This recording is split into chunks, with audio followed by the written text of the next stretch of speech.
नमस्कार विद्यार्थी मित्रांनो, आज आपल्याला अध्यापन म्हणजे काय पाहायचं आहे.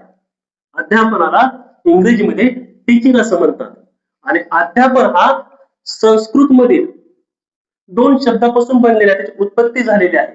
त्याच्यामध्ये अधि आणि अपन किंवा आप या दोन शब्दाचं एकत्रीकरणातून अध्यापन हा शब्द तयार झालेला आहे.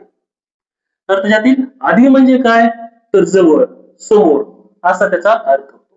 त्याच्याबरोबर आपण किंवा आप म्हणजे काय, तर देणे, त्यालाच आपण ज्ञान देणे म्हणतो, म्हणजे अध्यापन असं आपण म्हणत असतो.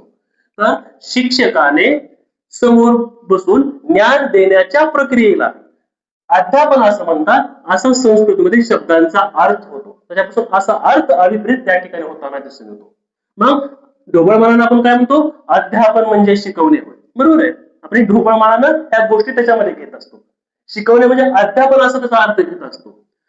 त्याला काही व्यक्ती अध्यापन करणे हा व्यवसाय असं म्हणतात, काही जण त्याला पेशा असं म्हणतात, तर काही व्यक्ती अध्यापनाला ज्ञानदानाचे काम असे संबोधतात.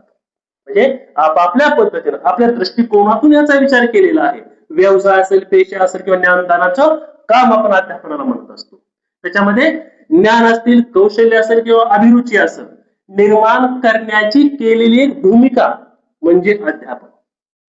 म्हणजे व्यक्तीमध्ये असेल, विद्यार्थ्यामध्ये असेल, बालकामध्ये असेल, विविध प्रकारचे ज्ञान, कौशल्य आणि अभिरुची निर्माण करण्याची भूमिका म्हणजे अध्यापन असं म्हटलेलं आहे. आता भूमिकेचा आपण जर विचार केला तर भूमिका ही सर्वगुण संपन्न असते. त्याच्यामध्ये सर्व घटकांचा समावेश असतो, त्याला आपण भूमिका असं म्हणतो.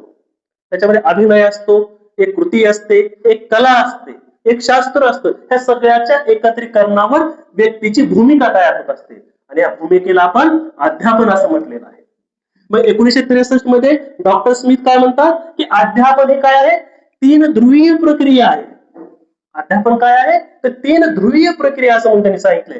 त्याच्यामध्ये पहिलं सांगितलं होतं कार्यवाह, दुसरं सांगितलेलं आहे उपदेश आणि तिसरं सांगितलेलं आहे मध्यस्थ चल. असे तीन ध्रुव त्यांनी सांगितलेले आहे. कार्यवाहक कशाला म्हणतो, की अध्ययनासाठी मदत करणाऱ्या व्यक्तीला कार्यवाहक असं म्हणतो. पण अध्यापनाचा कार्यवाहकाचा आपण जर विचार केला तर अध्ययनासाठी मदत करणारी व्यक्ती. उदाहरणार्थ आपण शिक्षक असं म्हणू शकतो. तो वर्गामध्ये अध्यापन करत असताना विद्यार्थ्याला परिपूर्ण माहिती देण्यासाठी, अध्ययनासाठी प्रवृत्त करणाऱ्या व्यक्तीला आपण कार्यवाहक असं म्हणतो. त्याच्यानंतर दुसरा ध्रुव सांगितलेला आहे उपदेश. उपदेश म्हणजे काय, की ध्येय प्राप्त करण्यासाठी विविध कृतींचं केलेलं आयोजन म्हणजे उपदेश होय. मग उपदेश कोण तयार करतं, कार्यवाहक किंवा उपदेशक तयार करतो. ही ध्येय प्राप्तीसाठी प्राप्त केलेलं किंवा त्याच्या ध्येय प्राप्तीसाठी विविध कृतींचं केलेलं आयोजन त्याला आपण उपदेश असं म्हणतो. तो वर्गामध्ये अनेक प्रकारचे उपदेश चालतात. त्याच्यामध्ये संकल्पना असतात, तत्वे असतात, विचार असतात, वैशिष्ट्ये असतात, संबोध असतात. त्यांच्या कृतीचं आयोजन त्या ठिकाणी केलं जातं की जेणेकरून विद्यार्थ्याचा सर्वांगीण विकास होईल, त्याच्या ध्येयापर्यंत तो पोहोचेल. तिसरा ध्रुव सांगितलेला आहे मध्यस्थ चल. मध्यस्थ चलामध्ये अध्यापनासाठी वापरण्यात येणारी विविध प्रकारची सामग्री. अशी सामग्री कुठली वापरतो आपण अध्यापनासाठी, विविध प्रकारचे शैक्षणिक साहित्य वापरतो, अनेक साधनांचा आधार घेतो, पाठ्यवस्तूचा आधार घेतो आणि सगळ्याचं एकत्रीकरण करून आपण काय करतो, छात्रांना किंवा विद्यार्थ्यांना आपण त्या ठिकाणी काय करतो, अध्ययनासाठी प्रवृत्त करतो, ज्ञान देण्याचं काम करतो. त्याला आपण मध्यस्थ चल असं संबोधतो. अरे ही कशी आहे, व्यापक संकल्पना आहे. अध्यापन ही व्यापक प्रकारे चालणारी संकल्पना आहे. याच्यामध्ये अनेक घटकांचा, अनेक साधनांचा, अनेक प्रक्रियेचा, अनेक विचारांचा, अनेक संबोधाचा समावेश असतो. त्याच्यामुळे ही व्यापक स्वरूपाची संकल्पना म्हणून आपण त्याच्याकडे पाहत असतो. अध्यापन कशी एक प्रकारची चालणारी प्रक्रिया आहे, ही निरंतर चालणारी प्रक्रिया आहे. त्याच्यामध्ये अनेक घटक समाविष्ट झालेले असतात. त्याचबरोबर यामध्ये अनेक तत्वे, घटक आणि क्रियांवरती चर्चा केली जाते. आपण पाहतो अध्यापन करत असताना, वर्गामध्ये शिकवत असताना आपल्याला त्याच्यामध्ये विविध प्रकारच्या तत्वांचा आधार घ्यावा लागतो, संबोधांचा आधार घ्यावा लागतो, घटकांचा आधार घ्यावा लागतो आणि त्याच्याशी निगडीत असणाऱ्या विविध क्रिया त्या ठिकाणी करत असतो आणि अध्ययनासाठी आपण विद्यार्थ्यांना प्रवृत्त करत असतो. ही सगळी प्रक्रिया कशाची असते, तर अध्यापनाची असते. पण अध्यापन करत असताना अध्यापनामध्ये आपण एक विशिष्ट प्रकारचे ध्येय निश्चित करतो, उद्दिष्ट पूर्ण करण्यासाठी त्या साखळींची मालिका तयार करतो, कृतींची मालिका तयार करतो आणि ध्येयापर्यंत पोहोचण्यासाठी अध्यापनाचा आपण त्या ठिकाणी आधार घेत असतो. ह्या सर्व गोष्टी आपण पाहत असतो. हे अध्यापनाच्या अर्थामध्ये आपल्याला हे पाहायला मिळतं. याबरोबर काही विचारवंतांनी आपले मत मांडले, त्याला आपण व्याख्या असं म्हणतो. हे अध्यापन म्हणायचं कशाला? तर सॉक्रेटिस काय म्हणतो की सॉक्रेटिस यांनी आपलं मत मांडलेलं आहे. तो काय म्हणतो की मी कोणाला शिकवू शकत नाही.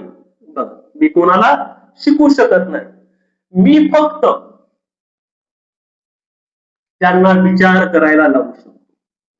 सॉक्रेटिस काय म्हणतात की मी कोणाला शिकवू शकत नाही, पण मी त्याला विचार करायला प्रवृत्त करू शकतो. म्हणजे अध्यापनामध्ये किती ताकद आहे बघा, की आपण त्यांना शिकवू शकत नाही पण त्यांना विचार करायला प्रवृत्त करतो. एक दिशा देण्याचं काम त्या ठिकाणी शिक्षक करू शकतो, एक अध्यापक त्या ठिकाणी करू शकतो. त्यांचं म्हणणं काय, एखादं फक्त भांड भरणं नसून तर त्याच्यामध्ये ज्ञान ज्योत पेटवणे होय. अध्यापन काय आहे, फक्त एखाद्या भांड्यामध्ये ज्यामध्ये आपण पाणी भरतो, एखाद्या वस्तू टाकून त्याला भरण्याचं काम करतो, तर ते फक्त एखादे भांडे नसून तर त्यामध्ये ज्ञानाची ज्योत पेटवण्याची चालणारी प्रक्रिया म्हणजे त्याला आपण अध्यापन असं म्हणतो. शेफलर काय म्हणतात की विद्यार्थ्यांच्या अपेक्षित वर्तन बदल घडवून आणण्यासाठी, विद्यार्थ्यामध्ये काय अपेक्षित वर्तन बदल घडवून आणण्यासाठी शिक्षकानं केलेली जाणीवपूर्वक कृती म्हणजे अध्यापन.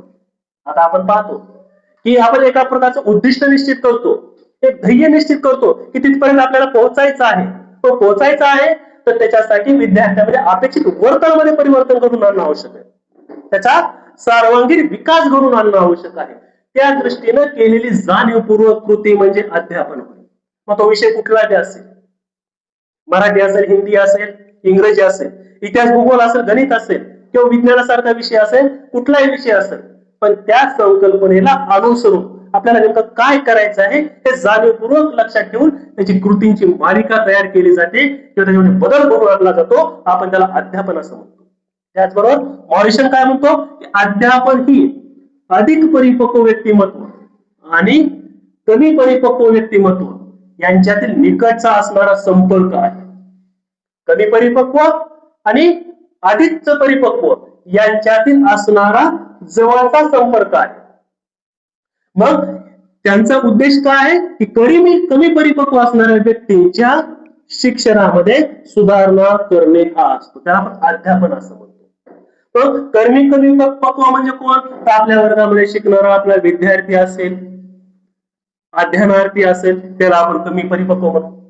आणि अधिक परिपक्व म्हणजे कोण, तर उदाहरणामध्ये अध्यापक असेल किंवा विद्यार्थ्यांना ज्ञानदानाचं काम करणारा शिक्षक असेल, त्यांचा समावेश होतो. परिपक्व व्यक्तिमत्व हे कमी परिपक्व असणाऱ्या व्यक्तिमत्वामध्ये सुधारणा घडवून आणण्यासाठी, म्हणजे सुधारणा कुठल्या असतील, शैक्षणिक गरजाच्या पूर्तता करण्यावर आधारलेल्या असतील. शिक्षणातील गरजांची पूर्तता करून त्याच्यामध्ये सुधारणा घडवून आणण्यासाठीची प्रक्रिया असेल त्याला अध्यापन असं म्हटलेलं मॉरिस असेल.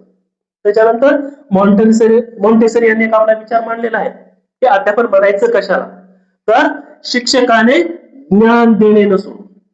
मॉन्टेसरी काय म्हणतात की अध्यापन म्हणजे शिक्षकाने ज्ञान देणे नसून विद्यार्थ्यांच्या नैसर्गिक विकासास अनुकूल वातावरण तयार करून त्याला स्वतः शिकण्यास प्रवृत्त करणे म्हणजे अध्यापन म्हटलंय. बघा, म्हणजे अध्यापन म्हणजे काय आहे की शिक्षकाने ज्ञान देणे नसून, फक्त शिक्षकाला ज्ञान द्यायचं नाही, विद्यार्थ्यांना फक्त पोपटपंची करायची नाही, फक्त ओरली माहिती द्यायची नाही, तर त्यांच्या नैसर्गिक विकासाला अनुकूल वातावरणाची निर्मिती करायची. म्हणजे नैसर्गिक वातावरणाला अनुकरून त्या प्रकारची कृती त्या ठिकाणी करायची, त्या पद्धतीचं पोषक वातावरण त्या ठिकाणी करायचं आहे. तर आणि स्वतः शिकण्यास प्रवृत्त करायचं असं म्हटलेलं आहे. म्हणजे थोडक्यात शिक्षकाची भूमिका फक्त मार्गदर्शकाची असेल आणि त्याला अध्ययनासाठी प्रवृत्त करण्यासाठी, नवीन माहिती आत्मसात करण्यासाठी, ज्ञान घेण्यासाठी त्या ठिकाणी नैसर्गिकरित्या वातावरणाची निर्मिती करणं आवश्यक असं त्याला अध्यापन असं म्हटलेलं आहे. म्हणजे एकंदरीत विचारवंताचा विचार जर केला तर सॉक्रेटिस असेल, शेफलर असेल, मॉरिसन असेल, मॉन्टेसरी असेल, हे कसे आहेत, पाश्चात्य विचारवंत आहेत. त्यांनी आपले मत त्या ठिकाणी व्यक्त केलेले आहेत. भारतीय विचारवंतांनी अध्यापनाविषयी मांडलेले मत, त्याच्यामध्ये रवींद्रनाथ टागोर यांनी आपले विचार मांडले. त्यांचं म्हणणं काय, अध्यापन म्हणजे केवळ माहिती देणे नसून तर विद्यार्थ्याच्या मनाला सत्याचा शोध घेण्यासाठी सक्षम करणे. टागोर काय म्हणतात की अध्यापन म्हणजे काय, माहिती देणे नसून विद्यार्थ्याच्या मनाला त्या ठिकाणी काय करायचे, सत्याचा शोध घेण्यासाठी त्याला सक्षम बनवायचे. मग सत्य काय असं की ज्ञानामध्ये लागलेले शोध असतील, बरोबर आहे. विज्ञानाचा विचार केला, गणितीय संकल्पनेचा विचार केला, या सगळ्या गोष्टीचा आपण जर विचार केला तर व्यक्ती हा सत्याकडे जाताना दिसून येतो. मग त्यासाठी काय करायचं आपल्याला, त्याला सक्षम बनवायचं आहे. त्या पद्धतीचं त्याला ज्ञान द्यायचं, त्याची माहिती द्यायची, कारण त्याच्या मनाला त्या ठिकाणी आपल्याला सत्याकडे घेऊन जायचं आहे. कारण व्यक्तित्वाचा सर्वांगीण विकास घडून आपल्याला त्या ठिकाणी आणायचं आहे. कारण व्यक्तीचे व्यक्तिमत्व कसं आहे, हे सर्वांगीण विकासावर आधारलेलं आहे. त्याच्यातून आपल्याला त्याचा सर्वांगीण विकास घडून आणायचा आहे. मग सर्वांगीण विकास कशाचा करायचा, त्या शारीरिक दृष्ट्या, मानसिक दृष्ट्या, भावनिक दृष्ट्या हा तो कसा झाला पाहिजे, सक्षम झाला पाहिजे. त्याला सत्य काय हे कळायला पाहिजे, ज्ञानामध्ये असलेली माहिती त्याला आत्मसात झाली पाहिजे. त्या सगळ्या गोष्टी आपल्याला त्याच्यातून दिसून येतात. त्याच्यानंतर महात्मा गांधीजी काय म्हणतात की अध्यापन म्हणजे बालकाचं असणारं शरीर, त्याचं असणारं मन, त्याचा असणारा आत्मा याच्यातील सर्वोत्कृष्ट अंशाचा सर्वांगीण विकास करणे. म्हणजे शरीर असेल, मन असेल, आत्मा असेल, हे जे बालकामधलं आहे त्याला काय करायचं, सदृढ बनवायचं आहे आणि त्याचा सर्वांगीण विकास घडवून आणायचा आहे. त्याला शारीरिक दृष्ट्या सक्षम करणे, मानसिक दृष्ट्या सक्षम करणे आणि त्याचा जो आत्मा आहे तो आत्म्याला सुद्धा ज्ञान लालसा लावणे आणि सत्यापर्यंत पोहोचण्यासाठी त्याचा सर्वांगीण विकास घडवून आणण्यासाठी अध्यापनाचा त्या ठिकाणी उपयोग होऊ शकतो. त्याला अध्यापन असं आपल्या त्या ठिकाणी म्हणता येतं. त्याच्यानंतर विवेकानंद काय म्हणतात की मुलांच्या अंगी आधीच असलेल्या पूर्णत्वाचे प्रकटीकरण करण्यास मदत करणे म्हणजे अध्यापन होय. म्हणजे मुलांच्या अंगी आधीच असलेल्या पूर्णत्वाचे प्रकटीकरण करायचे. पण मुलांमध्ये कोणकोणते गुण असतात, तर कुठलाही विद्यार्थी पाहिला, मुलगा पाहिला तर तो कसा असतो, त्याच्याकडे असणारे ज्ञान हे पूर्वी आधीपासूनच काही प्रमाणामध्ये असतं. फक्त त्याला काय करायचंय, त्याला त्या ठिकाणी दर्शन घडून आणायचंय, त्याच्या अंगी असलेल्या गुणाची त्याला जाणीव करून द्यायची. हे आपण शिक्षणाच्या साह्यानं करू शकतो, अध्यापनाच्या साह्यानं करू शकतो. त्याला प्रेरणा देऊ शकतो, त्याला अधिक माहिती घेण्यासाठी मोटिवेट करू शकतो. या सगळ्या बाबी आपल्याला त्याच्यातून घडवून आणता येऊ शकतात. त्याला आपण अध्यापन असं म्हणतो. या सगळ्या व्याख्यांचा आपण जर विचार केला तर अध्यापनामध्ये आपल्याला असं म्हणता येतं की माहिती एकाकडून दुसऱ्याकडे हस्तांतरित करणे नसून, माहिती काय आहे की एकाकडून फक्त दुसऱ्यांकडे हस्तांतरित करणे नसून, तर त्याची असणारी प्रक्रिया जी आहे ती विद्यार्थ्याला स्वावलंबी, विचारी आणि सुजाण बनवणारी एक कला आहे आणि शास्त्र आहे, त्याला आपण अध्यापन म्हणतो.